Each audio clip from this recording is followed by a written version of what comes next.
salam jumpa. Saat ini kita akan membahas tentang virtualisasi jaringan. Virtualisasi merupakan suatu proses dalam rangka membuat perangkat dalam bentuk logik virtual dari suatu perangkat fisik. Sebagai contoh, kita membuat komputer logik yang dalam satu komputer fisik. Jadi kita bisa membuat beberapa komputer logik ke dalam satu komputer fisik. Sehingga kita dapat juga membuat beberapa jaringan semu di dalam suatu jaringan fisik. Dalam satu jaringan fisik dapat kita beri muatan lebih dari satu jaringan semu. Hal ini yang kita kemudian sebut sebagai virtual LAN atau VLAN. Teknologi revolusi teknologi dalam tahap pertama dimulai dengan perubahan penggunaan teknologi circuit switch ke packet switch. Ciri khusus terhadap teknologi circuit switch adalah jalur hanya bisa digunakan oleh dua perangkat saja untuk saling berkomunikasi. Kemudian revolusi tahap kedua adalah ditandai dengan adanya peralihan perangkat dengan menggunakan media kabel ke wireless. Tren media yang digunakan untuk perangkat mengakses jaringan internet sudah beralih ke wireless. Misalkan penggunaan komputer desktop ke laptop dan mobile phone. Masalah fleksibilitas merupakan alasan utama dari hal ini. Revolusi tahap 3 adalah tentang adanya tren penggunaan software sebagai pengganti hardware. Dengan kata lain, fungsi dari hardware digantikan oleh software.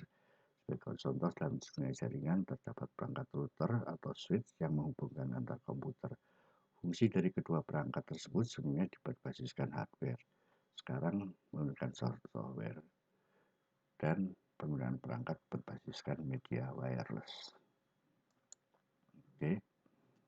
Selanjutnya kita akan membahas tentang cloud computing. Layanan yang diberikan oleh penyedia jasa cloud computing dapat dikategorikan menjadi 3 bagian, yaitu IaaS atau Infrastructure as a Service.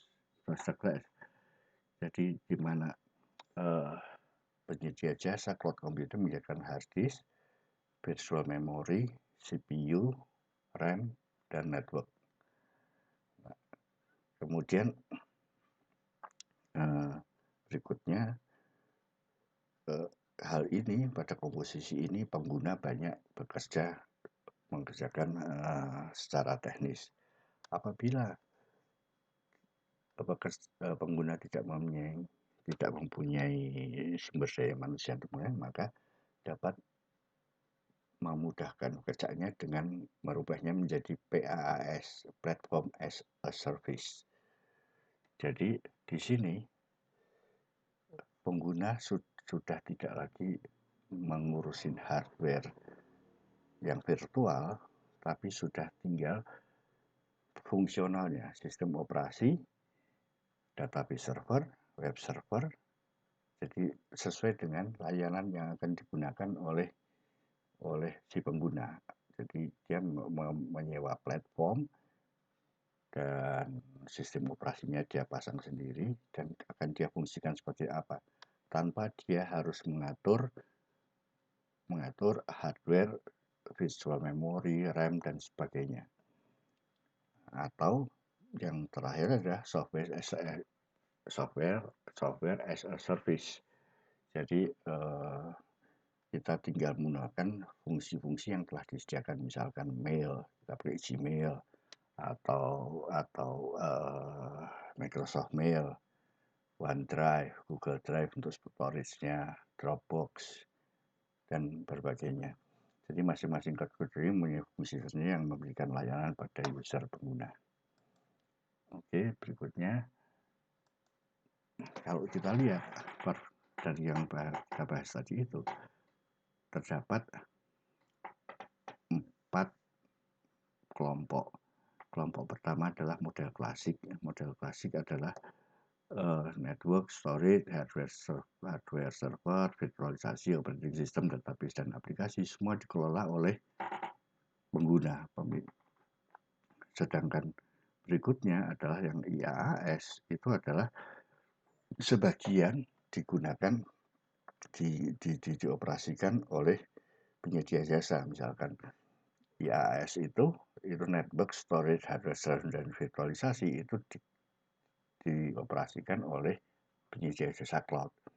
Operating system, database, dan fungsi-fungsi aplikasi digunakan oleh dikelola oleh dioperasikan oleh user pengguna.